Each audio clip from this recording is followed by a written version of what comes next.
Sejam bem-vindos, professor Dias na área, para mais uma aula de física no tópico termologia. E a nossa aula de hoje, transmissão de calor. Vamos começar com condução, a nossa aula de parte 1. Então vamos agora para a nossa aula.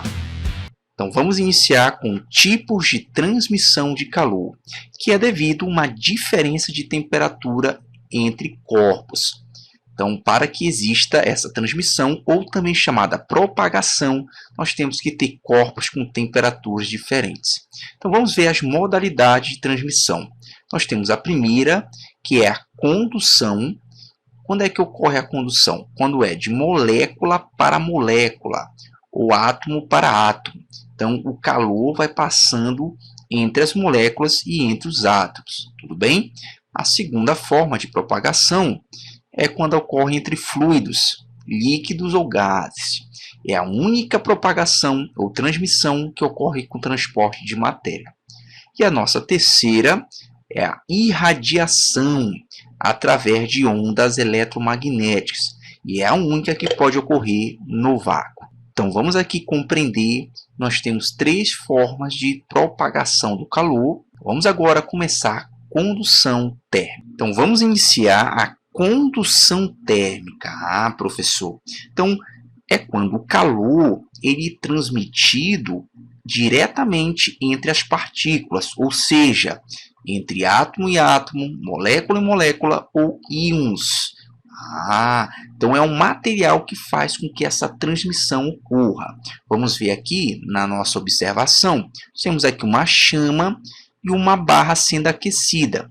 Então, cada molécula transmite energia térmica para outra, e assim faz com que toda a barra daqui a um tempo esteja aquecida. Tudo bem? Mas vamos ter uma atenção importante. A condução ocorre nos três estados físicos, sólido, líquido e gasoso.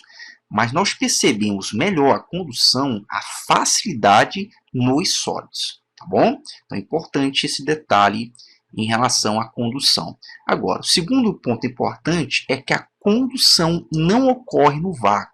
Professor, mas por que não ocorre no vácuo? Porque o vácuo é a ausência de matéria. E só temos a condução quando existe a matéria, os átomos, as moléculas transmitindo essa energia. Tudo certo? E a terceira observação, que a condução apenas existe a transmissão de energia. Não temos a transmissão da matéria. A matéria não está se deslocando.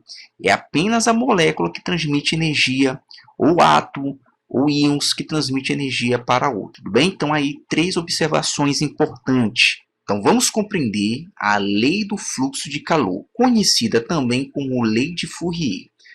Professor, o que depende o fluxo de calor por condução? Então, vamos ver algumas grandezas que vão influenciar nesse fluxo. Nós temos a área, o tipo de material, se é um metal, se é um ametal, a espessura e a diferença de temperatura. Então, essas grandezas influenciam aumentar o fluxo de calor ou diminuir o fluxo de calor. Então, vamos aqui representar matematicamente o fluxo de calor. Professor, o que seria, então? O fluxo é representado pela letra grega φ, sendo a quantidade de calor que atravessa uma superfície no intervalo de tempo. Então, está aqui matematicamente o fluxo de calor. Vamos aqui atribuir a sua unidade. Nós temos que a unidade da quantidade de calor, nós podemos ter Joule do sistema internacional e calorias do sistema usual. Geralmente, o tempo, pessoal, ele vem atribuído em segundo, que é a unidade do sistema internacional, mas poderíamos ter também em minuto. E aí o fluxo, nós vamos utilizar duas unidades. Nós podemos ter a usual, que é calorias por segundo, sistema usual, e no sistema internacional, joules por segundo. Tá certo? Então está aqui a unidade do fluxo de calor. E aí vamos agora atribuir a lei de Fourier. Pessoal, a lei de Fourier é uma lei da proporcionalidade. Ah, professor, como assim? Pessoal, vamos aqui entender que o fluxo de calor, ele depende de alguns fatores. Ele depende da área da superfície, da diferença de temperatura e da espessura de uma superfície. Então, aqui nós temos uma constante. Essa constante é a constante de proporção. Ah, então nós temos aqui uma constante de proporcionalidade, chamada condutibilidade térmica, tá bom? Vamos aqui entender o seguinte: quem está aqui acima é diretamente proporcional ao fluxo. Quem está aqui embaixo, que é a espessura, é inversamente proporcional. Então, o que significa dizer, pessoal? Quanto maior a área de uma superfície, mais fluxo vamos ter de calor. Quanto menor a área, menos fluxo nós vamos ter. E assim também com a diferença de temperatura. Quanto maior a diferença de temperatura, nós vamos ter mais fluxo passando em uma superfície. Agora, em relação à espessura, quanto menor a espessura, mais fluxo de calor vai passar.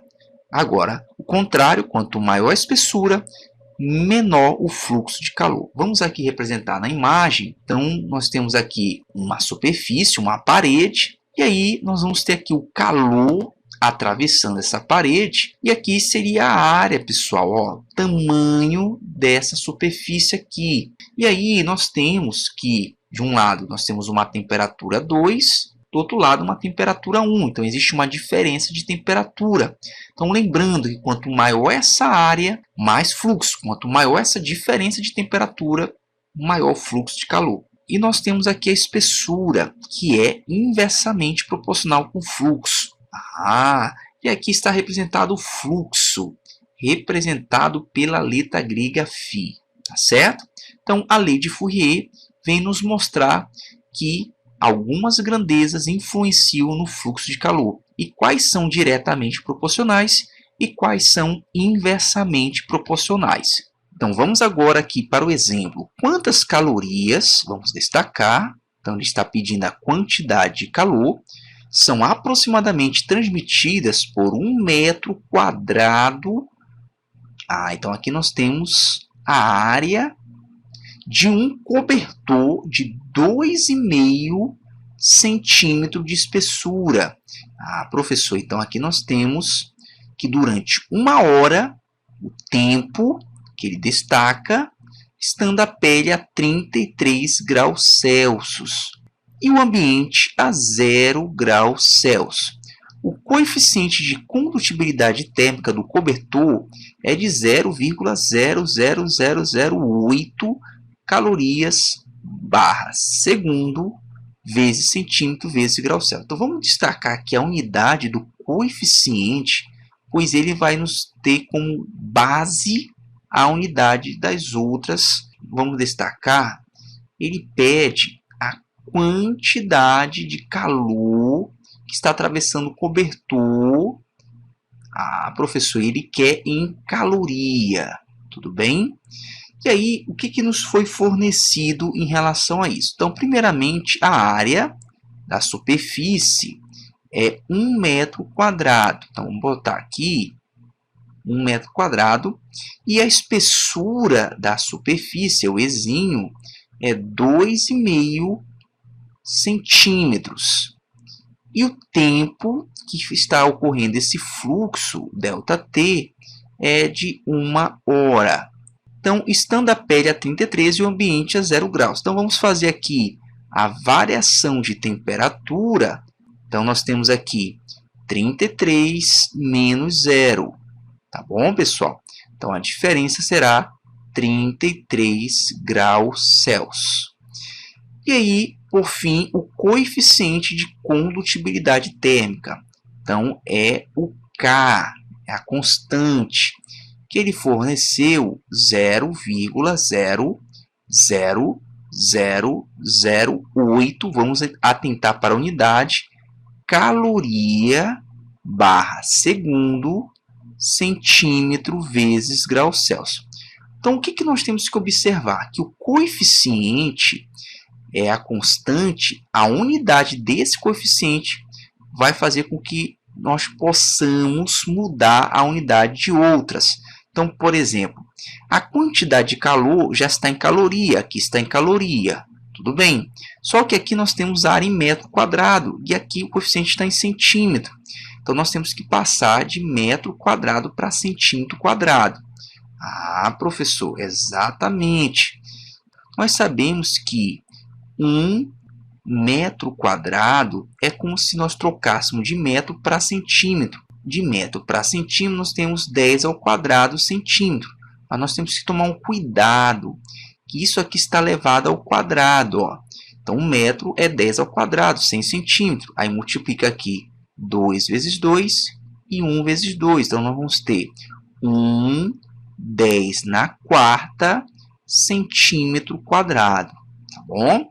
A espessura já está em centímetro. Agora, a unidade está em hora, aqui o tempo está em segundo. 1 hora tem 3.600 segundos. E aqui a temperatura está em graus Celsius. Então, a unidade da constante é a base para nós transformarmos as outras. Certo?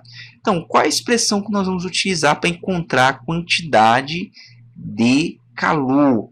Então, a expressão que nós temos é que o fluxo de calor é a quantidade de calor que atravessa num certo tempo.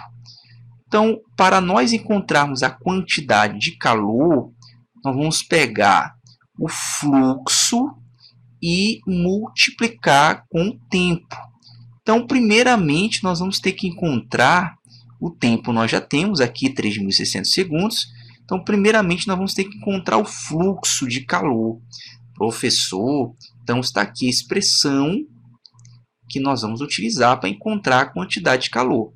Então, primeiro, vamos encontrar o fluxo para substituir na equação acima. Então, nós sabemos que o fluxo é a constante vezes a área vezes a variação de temperatura dividido pela espessura. Então, é só substituir agora os valores. E vamos ter um cuidado, pessoal, que aqui 0,00008, vamos botar em base 10, que é a mesma coisa que 8 vezes, olha aqui, nós temos 5 casas para frente, à direita, então 8 vezes 10 dá menos 5, tá bom? Então, vamos substituir aqui, ó, 8 vezes 10 dá menos 5.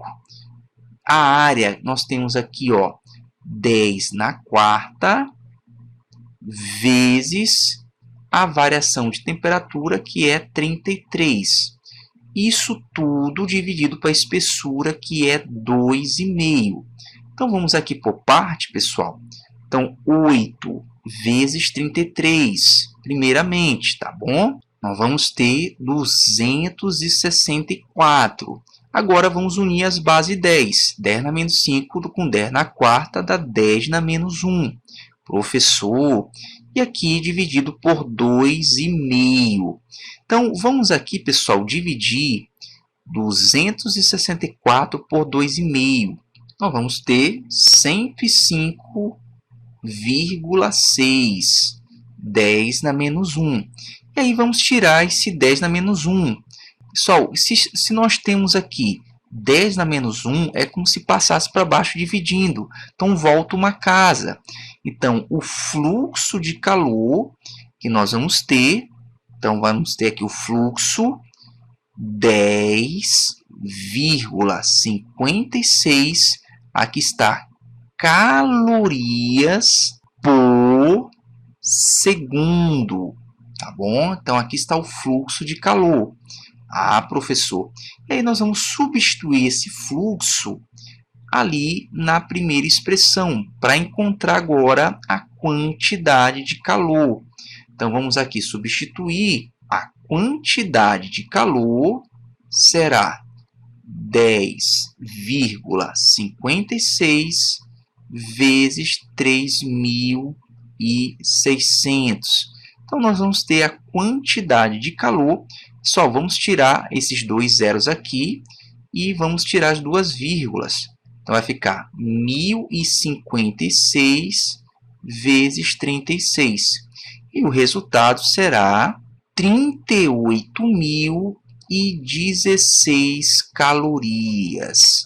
Então, está aqui a quantidade de calor que está atravessando um cobertor até a pele de uma pessoa. Então, 38.016 calorias.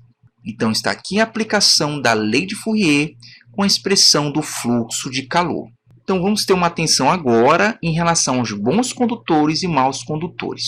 Os bons condutores de calor são os metais. Mas por quê, professor? Então, está relacionado ao coeficiente de condutibilidade térmica, que é a constante K. Quando a constante K é elevada. Vamos ver aqui na tabela. Então, nós temos aqui 3 substâncias: a prata, o alumínio e o ferro. Observe o coeficiente, então, dessas substâncias. Então, nós temos aqui a prata 0,99, o alumínio 0,50 e o ferro 0,16. Então, o que significa dizer?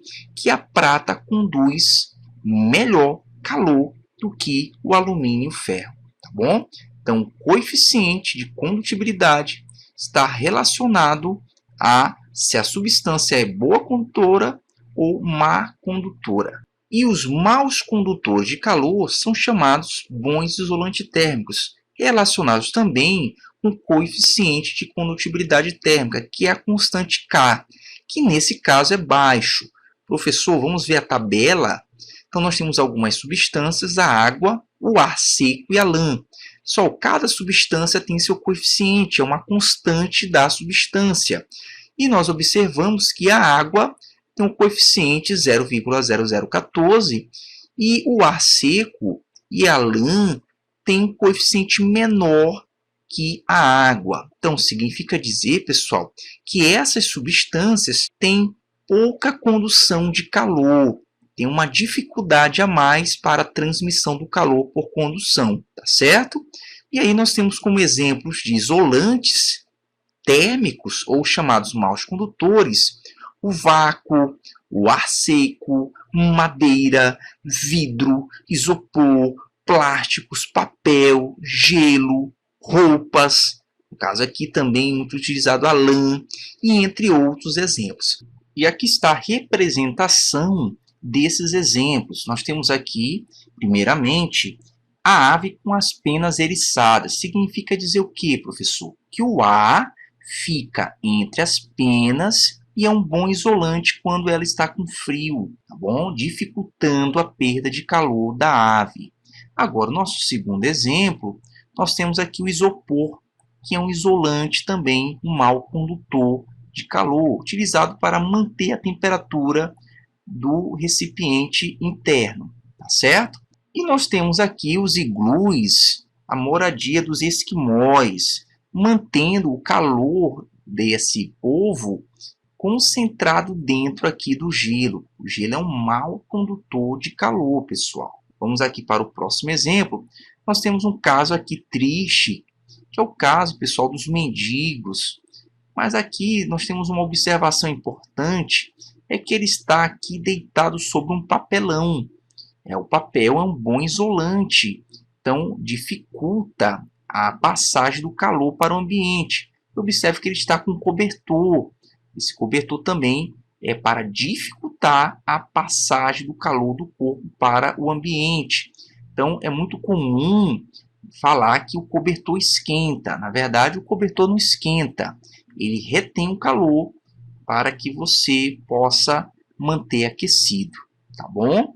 Então, está aqui a quinta imagem, que é em relação a um piso de madeira. Pessoal, quando nós pisamos aqui, nós sentimos como se o piso estivesse quente.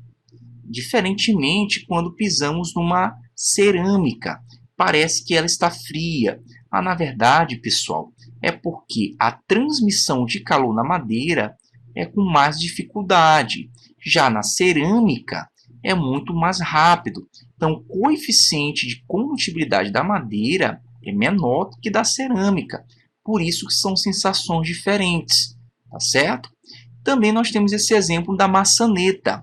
É o mesmo caso, quando nós pegamos na maçaneta de metal, Aparentemente ela está mais fria do que quando pegamos na porta de madeira. Ah, professor, mas por quê? É devido, pessoal, o coeficiente de condutibilidade do metal ser maior. Então aqui a transferência de calor é muito mais rápida. E aí nós temos a sensação de frio. Nós estamos perdendo calor muito mais rápido quando nós pegamos a maçaneta de metal do que quando pegamos na porta. Por isso a sensação na porta não é tão fria quanto na maçaneta.